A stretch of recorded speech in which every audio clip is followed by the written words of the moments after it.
हम आज जो बात करने वाले हैं वो विज्ञान में फर्स्ट चैप्टर की बात करने वाले हैं। कुछ बच्चे जो बच्चे पिछली क्लासेस से जुड़े हुए थे उन लोग का 10, 11, 12, 13 चैप्टर का लगभग कंप्लीट हो चुका है। 13 चैप्टर में केवल 2 फिनोमेना बाकी हैं, वो हो जाएगा कंप्लीट। लेकिन मैं आज उसकी बात बिल्कुल भी नहीं करूंगा, मैं केवल आपकी बात करूंगा जो बच्चे आज नए जुड़े हुए हैं। तो स्कूल में जो हम कोर्स स्टार्ट कर रहे हैं वो केमिस्ट्री से स्टार्ट कर रहे हैं, और वो केमिस्ट्री जो है वो चैप्टर फर्स्ट से स्टार्ट होती है। मैं आपके सामने फर्स्ट चैप्टर का व्यू लाता हूँ। हाँ, बस ये है कि मुझे 10th क्लास की बुक मिल जाए। हाँ, मिल गई, टाइम पे मिल गई इस बार। तो फर्स्ट चैप्टर का आपका चैप्टर का नाम है रासायनिक अभिक्रियाएं एवं रासायनिक समीकरण, है ना। ये दो चीजें आपके सामने इस चैप्टर में आने वाली हैं। 2 मिनट में ला रहा हूँ आपके सामने चैप्टर।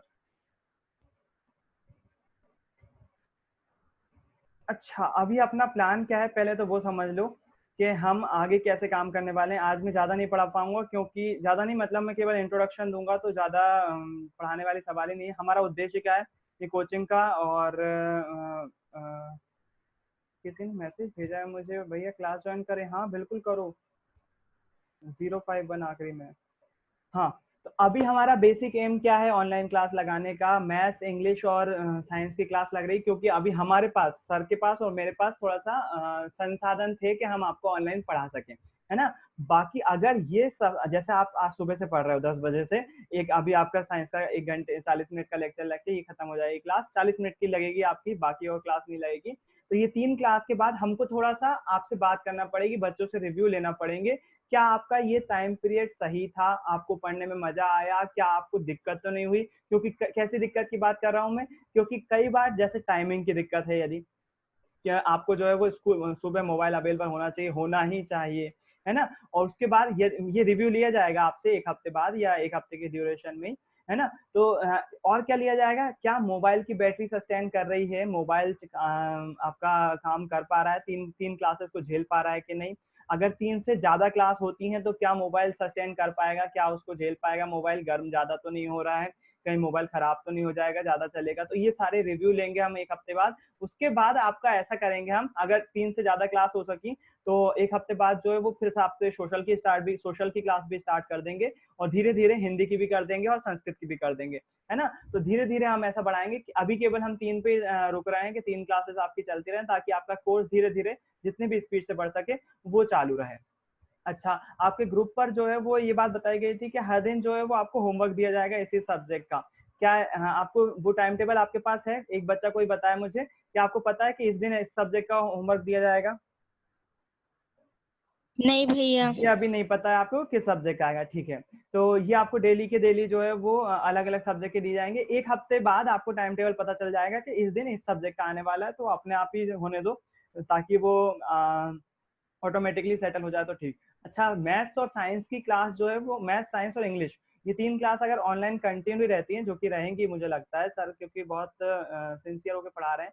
मैं तो पढ़ा ही रहा हूँ बहुत, मैं थोड़ा सा पहले से ही। तो अगर ऐसे चांसेस लग रहे हैं कि कंटिन्यू हो पाएगी, तो इसका होमवर्क जो है वो आपको मैं साइंस का तो नहीं मिलने वाला। साइंस की जो है वो कॉपी आपको नहीं दी जाएगी। वैसे दे भी सकता हूँ, देने में दिक्कत क्या है। कुछ बच्चों के पास कॉपी नहीं होगी तो कम से कम, ऐसा कौन है यहाँ पर जिसके पास पुराने बच्चे की कॉपी नहीं है? साइंस की बात कर रहा हूँ। सर भैया मेरे मेरे पास नहीं है। नहीं है, कुछ भी चलो नहीं है। अच्छा, बस बस ठीक है, मैं समझ गया, बहुत सारे बच्चों के पास नहीं है। तो बिल्कुल बिल्कुल, फिर मतलब आपको साइंस की पेजेस, साइंस की भी वर्क दिया जाएगा, साइंस का भी आपको फेयर करना है। तो जो साइंस की कॉपी आपको फेयर करना है वो आप जो है वो चैप्टर 1 से स्टार्ट करेंगे, है ना। मैं यहाँ पर चैप्टर 1 स्टार्ट कर रहा हूँ। आप देखो यहाँ पर, अब कुछ बच्चे बोलेंगे कि भैया हम ऑलरेडी लिख चुके हैं, वो लिख चुके हैं, मैं उन बच्चों की बात नहीं कर रहा हूँ। मैं उन बच्चों के लिए वो कोई दिक्कत नहीं है, आप अगर लिख चुके हो तो गड़बड़ हो जाएगा फिर। कितने बच्चे हैं जो साइंस का कंप्लीट कर चुके हैं? भैया मैंने कर भैया लिया। मैंने कर लिया। मैंने भी कर लिया। मैंने भी कर लिया भैया। कि ऐसे कौन से बच्चे हैं जो बीच में अटके हुए हैं? इसका चार्ज क्या होगा? आधा आधा हुआ, आधा नहीं बचा। भैया मेरा नहीं हुआ है आधा। आधा बच्चा है। फाइल वगैरह का चार्ज बता दो। भैया मेरा नीलेश हो गया क्या बोल पूरा। रहे हो? तेज बोलो, आवाज नहीं आ रही। मेरा पूरा हो गया भैया। साइंस का? हाँ तो अब एक अपन काम करते हैं, फिर यहाँ पर केमिस्ट्री पढ़ाने से कोई मतलब आएगा? केमिस्ट्री से शुरुआत करते हैं, चैप्टर 1 से शुरुआत करते हैं अपन। जो बच्चे नई कॉपी बना रहे हैं, नया पेज से स्टार्ट कर रहे हैं, नए चैप्टर से स्टार्ट कर रहे हैं, वो केमिस्ट्री से स्टार्ट करें। वो वाली क्लास में धीरे धीरे जो है वो बंद कर दूंगा उसको पढ़ाने के बाद। आप केमिस्ट्री से स्टार्ट करें लिखने के लिए, जो नए बच्चे हैं। लेकिन सब बच्चों की कॉपी अलग अलग हो जाएगी, फिर एक जैसी नहीं दिखेगी। क्या किया जाए?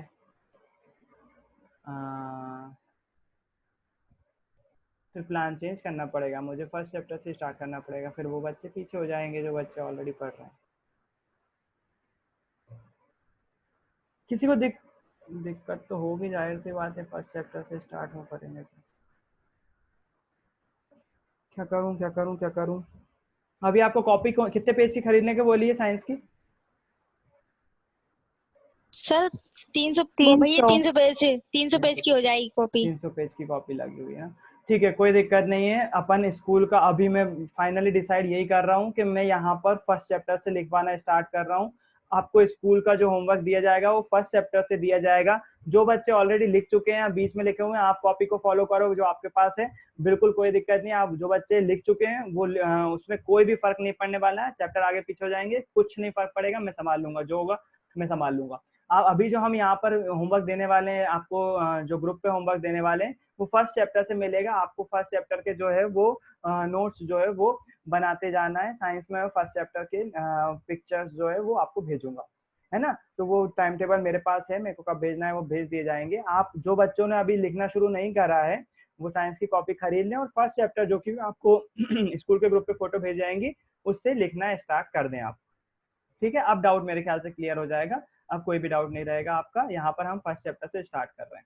अब उसके बाद अब आ जाते हैं अपनी पढ़ाई पर कि फर्स्ट चैप्टर है किस बारे में। तो ये रही आपके सामने बुक। सबसे पहली बात तो ये कि सभी लोग अपने अपनी बुक खरीद लीजिए, या फिर अगर आप खरीद नहीं सकते हैं तो पुराने बच्चे जो हैं उनसे ले लीजिए।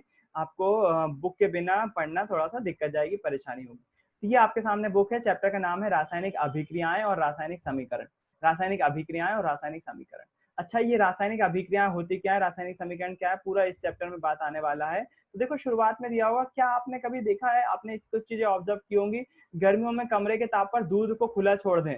यदि गर्मियों में दूध खुला छोड़ दिया जाए तो क्या होता है, बताओ मुझे, कोई बताएगा?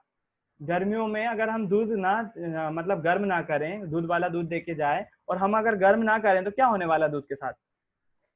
फट जाएगा भैया। दूध फट जाएगा। बहुत सही, बिल्कुल बिल्कुल सही है। अच्छा, ठंड में भी ऐसा होगा क्या? नहीं नहीं होगा।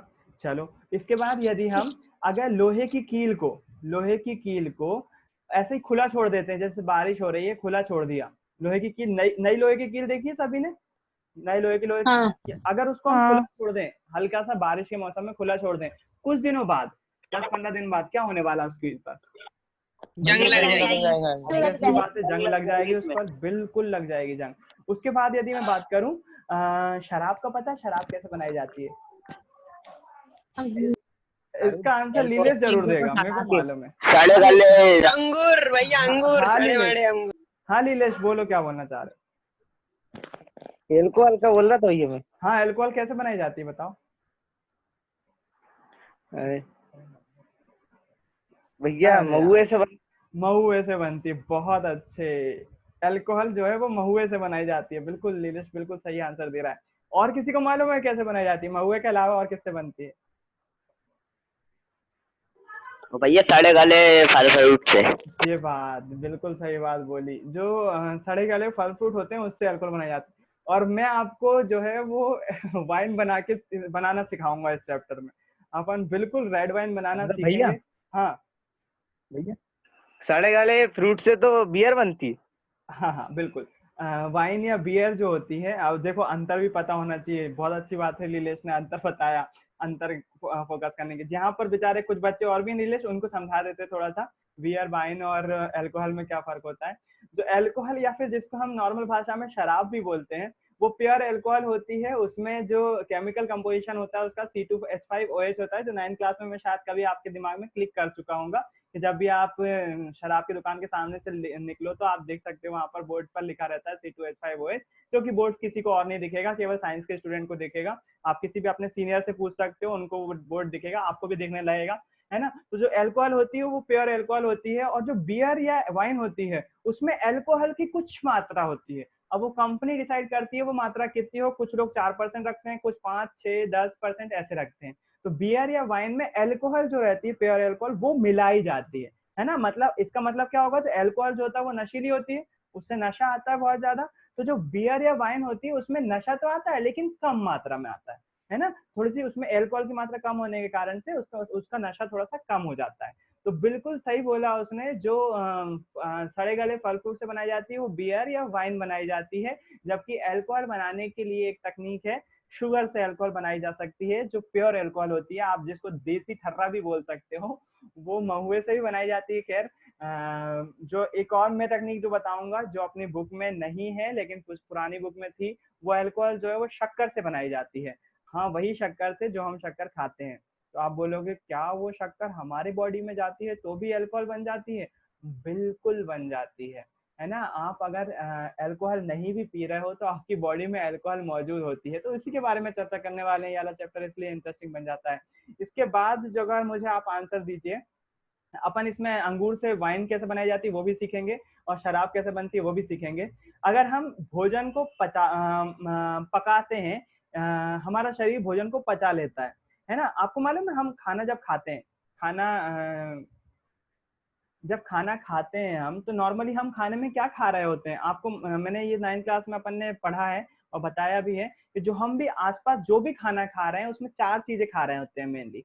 सबसे पहला प्रोटीन, दूसरा कार्बोहाइड्रेट, तीसरा वसा, चौथा खनिज लवण जिसमें विटामिन भी आ जाते है ना। ये 4 चीजें होती हैं कोई भी चीज हम खा रहे होते हैं। आप चाउमीन खा लो, आप भाजी खा लो, आप लौकी की सब्जी खा लो, आप गिलकी की सब्जी खा लो, आप पराठा खा लो आलू का, चाहे मूली का, या फिर पनीर की सब्जी खा लो, कुछ भी खा लो, है ना। कुछ भी, साबूदाने की खिचड़ी खा लो। तो ये सभी चीजों में जितनी भी चीज हम खा, हाँ इसके ये तो मैंने वेजिटेरियन बताई, मैं वेजिटेरियन हूँ इसलिए वेजिटेरियन बताई। अगर आप मीट खाते हो, चाहे वो चिकन का मीट हो, गोट मीट हो, या फिश का मीट हो, कुछ भी मीट खाते हो, या फिर आप जो है वो दूध पीते हो आप, या फिर अल्कोहल लेते हो, कुछ भी खाते पीते हो, तो ये 4 चीजें मिल रही होती है। बस अंतर क्या है? फिर बोलोगे भैया मतलब आप ये बोल रहे हो कि हमें जो है वो मीट से भी प्रोटीन वसा कार्बोहाइड्रेट मिलता है, और अगर हम साबूदाने की खिचड़ी खाएं तो उसमें भी प्रोटीन वसा कार्बोहाइड्रेट है। बिल्कुल मैं यही बोलना चाह रहा हूँ कि सभी चीजें जो है वो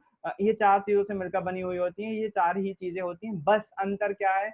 अंतर ये है कि मीट में अगर आप देखोगे तो प्रोटीन की मात्रा ज्यादा होगी, साबूदाने की खिचड़ी में बात करोगे तो फैट, कार्बोहाइड्रेट और स्टार्च बहुत ज्यादा मात्रा में होगा। स्टार्च क्या हो जाएगा? कार्बोहाइड्रेट ही एक प्रकार का। तो कार्बोहाइड्रेट और फैट उसमें बहुत ज्यादा होगा, जबकि मीट में कार्बोहाइड्रेट और फैट बहुत कम होगा। यहाँ पर साबूदाने की खिचड़ी में प्रोटीन बहुत कम होगा, है ना। तो बस अंतर यही है कि हर एक खाने की चीज में इन सभी की मात्रा अलग अलग होती है, ठीक है। तो जो हम बात कर रहे हैं यहाँ पर, एक छोटी सी चीज बता दूं मैं, जो कार्बोहाइड्रेट, प्रोटीन, वसा होता है, ये भी कुछ नहीं होते हैं, केमिकल कंपाउंड ही होते हैं। उदाहरण के लिए शक्कर हम खाते हैं ना, शक्कर जो है वो एक प्रकार का कार्बोहाइड्रेट है। आपसे अगर कोई पूछे कि शक्कर क्या है, तो शक्कर एक प्रकार का कार्बोहाइड्रेट। अगर कोई उदाहरण पूछा तो उदाहरण बताओ, कार्बोहाइड्रेट का उदाहरण क्या है? शक्कर एक बहुत अच्छा उदाहरण है। इसके साथ साथ हम जो भी चीज खा रहे होते हैं उसमें कार्बोहाइड्रेट होता ही है। इसको शॉर्ट में कार्ब्स बोला जाता है ना। कार्बोहाइड्रेट को छोटा करके कार्ब्स बोल रहे होते हैं। तो ये सारी चीजें जो है, अच्छा इसमें देखने वाली बात ये है, हाँ योगेश कुछ बोलना चाहते हो? नहीं बोलना चाहते हो? माइक खोल लिया था, गलती से भूल गया था। चलो ठीक है, अगर ये गलती बार बार सबके साथ हुई तो मुझे माइक म्यूट करना पड़ेंगे, आप कुछ नहीं बोल पाएंगे। आपको जो बोलना होगा फिर चैट में बोलना होगा, और चैट में यहाँ पर आप बच्चों से किसी और से बात नहीं कर सकते हो। मैं चैट में लॉक करके रखता हूँ, केवल आप मुझसे ही बातें कर सकते हो, है ना। और अगर कुछ बोल सकते हो तो ओपनली भी बोल सकते हो, प्राइवेट भी बोल सकते हो, कोई दिक्कत नहीं। आप चैट में ऑप्शन आता है ना। तो जो बच्चे नए हैं उनको मैं बता दूं, यहाँ पर क्वेश्चन पूछने का तरीका क्या है। आपकी स्क्रीन पर राइट हैंड साइड पर 3 बिंदु दिख रहे होंगे या मेन्यू दिख रहा होगा, उसको आप खोलोगे तो वहां पर 2 साइन दिखेंगे, एक थम्स अप का और एक राइज हैंड का, ऐसा 2 साइन होंगे।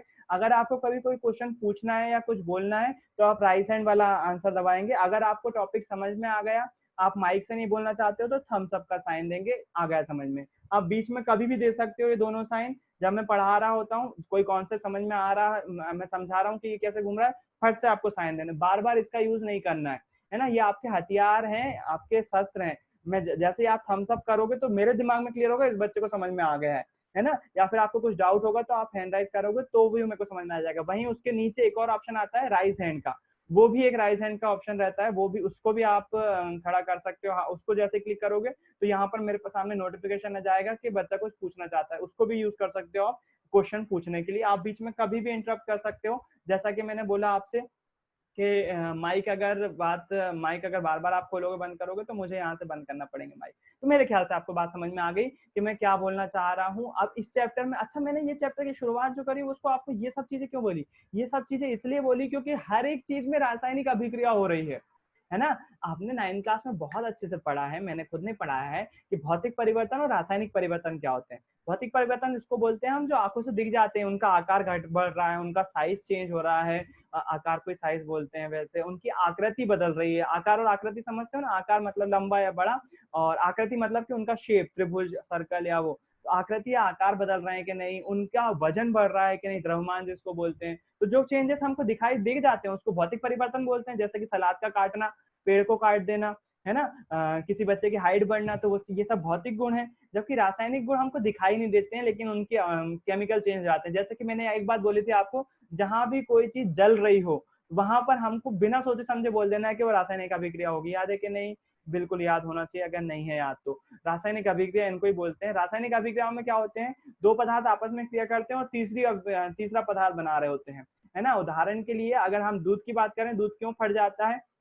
तो दूध जो है वो गर्मी के कारण से उसमें जो बैक्टीरिया होते हैं वो दूध को पाचित कर देते हैं, दूध को फाड़ देते हैं और दही बना देते हैं, है ना। दूध जो है वो स्लोली जब फटता है तो दही का निर्माण होता है, और अगर एकदम से फट जाता है तो पनीर का निर्माण होता है। दोनों में फर्क है ना। दोनों ही की प्रोसेस लगभग सेम है, लेकिन फर्क क्या आ जाता है, टाइम पीरियड का। अगर धीरे धीरे फट रहा है तो दूध दही बनेगा, और एकदम से फट जा रहा है तो वो दूध दही बनने की जगह क्या बन जाएगा, पनीर बन जाएगा। तो मेरे ख्याल से आपको इस बारे में तो पता ही होगा थोड़ा सा। अगर नहीं पता होगा तो अपन सब चीज सीखेंगे। अपने पास यहाँ पर एक बहुत अच्छा इंटरनेट जो है वो बहुत अच्छा अपने पास हथियार है। मैं जो क्लास में नहीं बता सकता हूँ वो यहाँ पर बता सकता हूँ। यहाँ पर आपको तरह तरह के ढेरों वीडियो बता सकता हूँ। जैसा कि मैंने आपको बताया, मैं वाइन बनाना दिखाने वाला हूँ आपको, है ना। बिल्कुल दिखाऊंगा, अगर भूल जाऊँ तो आप मुझे याद दिलाइएगा, मैं बिल्कुल दिखाऊंगा उस चीज को। तो अपने पास ये हथियार है, अपन यहाँ पर जो चाहे वो कर सकते हो, बहुत सारी चीजें सीख सकते हैं जो हमारी बुक से रिलेटेड करती भी हैं और नहीं भी करती हैं। तो बस आप जुड़े रहो, साथ में रहो, अपन बहुत सारी चीजें सीखेंगे। और इस दौरान अगर सब चीजें अच्छी चलती है, आपका रिस्पांस अच्छा आता है, आप वर्क टाइम पे करते हो, जो कि मुझे बहुत सारे बच्चों से उम्मीद नहीं है, क्योंकि 9th में मैंने आपको पढ़ाया है और देखा भी है। अगर आप करते हो तो आपकी बिल्कुल और भी क्लासेस लगाई जाएंगी। ये बिल्कुल ध्यान में रखा जाएगा कि आपके मोबाइल पर उसका असर ना पड़े, क्योंकि ज्यादा लंबी क्लासेस चलेंगी तो मोबाइल गर्म होगा, बैटरी डाउन होगी, आप चार्जर में लगा के रखेंगे, उसके बाद भी चलाते रहे आप गर्म होने के बाद भी, तो पहले तो मोबाइल बंद हो जाएगा, और फिर भी आप डेली ऐसा करते रहे तो मोबाइल फिर खराब हो जाने वाला है। 100% ये बात है ना। तो इसलिए इस बात का ध्यान रखा जाएगा और कोशिश की जाएगी कि एक दिन में 3 से ज्यादा क्लासेस ना लगाई जाए, है ना, ऐसी कोशिश की जाएगी। तो ये थी आज की बात जो आपको बताना थी। और अपन इस चैप्टर में यही पढ़ने वाले हैं कि रासायनिक अभिक्रियाएं क्या होती हैं। मैं बीच बीच में उस पर चले जा रहा हूँ क्योंकि वो बताना भी जरूरी है, और आज मैं पढ़ाने के मूड से बिल्कुल नहीं बैठा हुआ हूँ। मेरे को केवल रिस्पॉन्स चाहिए था आज तो, और इंटरेस्टिंग बातें बताने के लिए आपको, ताकि आपका इंटरेस्ट बना रहे साइंस में। तो वो प्रैक्टिकल अप्रोच अपनी बिल्कुल चालू रहेगी। जाहिर सी बात है, बहुत सारे प्रैक्टिकल अपन कर नहीं पाएंगे, क्लास में कर रहे होते हैं लेकिन यहाँ पर नहीं कर पाएंगे। और प्रैक्टिकल की संख्या 9 की अपेक्षा थोड़ी सी 10th में कम हो जाती है, क्योंकि 10th में बोर्ड का प्रेशर रहता है, बोर्ड की क्लास रहती है, तो उसके हिसाब से अपन को पढ़ाई मेंटेन करना पड़ती है। इसके कारण से वो थोड़ी सी कम हो जाती है प्रैक्टिकल की संख्या। लेकिन फिर भी बहुत सारे प्रैक्टिकल करवाएंगे अपन, नहीं होगा तो यहाँ पर वीडियो तो दिखाएंगे आप। अच्छा, इसके बाद जो मैं बोल रहा था आपसे, वो बोल रहा था, फिर से वापस चैप्टर पे आ रहा हूँ मैं। तो इस चैप्टर में हम रिएक्शन बैलेंसिंग पढ़ेंगे कि रासायनिक समीकरण को संतुलित कैसे किया जाता है। तो उसके लिए आपको एक द्रव्यमान अनुपात का नियम पढ़ा था अपन ने 9th क्लास में, है ना। बिल्कुल फिक्र मत करो, मुझे मालूम है आपने कितना पढ़ा था और कितना आपको याद होगा। एग्जाम मैंने भी दिए हैं और वो फीलिंग मैं बिल्कुल समझ सकता हूँ जब कोई टीचर बोलता है ये चीज आप 9th क्लास में पढ़ चुके हो, मतलब अब वो टीचर जो है वो स्किप करने वाला है वो चीज, वो समझाने नहीं वाला है। जब भी टीचर ऐसा बोलता है ये तो पढ़ चुके हो ना, अभी अगर आपके साथ नहीं हुआ है तो ऐसा होगा 11th-12th में, जब आपसे टीचर बोले कि 9th क्लास में अपन ने ऐसा पढ़ा था ना, 10th क्लास में ऐसा पढ़ा था ना।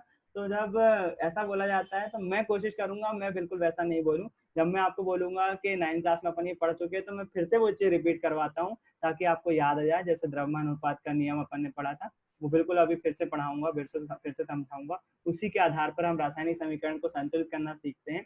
तो उसके बाद आ जाती है कुछ रासायनिक, जो रासायनिक अभिक्रियाएं आसपास हो रही है ना हमारे आसपास, इनके प्रकार हो जाते हैं, इनको डिफाइन किया जा सकता है। जैसे देखो मैंने आपसे बोला कि दूध दूध से ही दही बन जाता है, दूध से ही पनीर बन जाता है।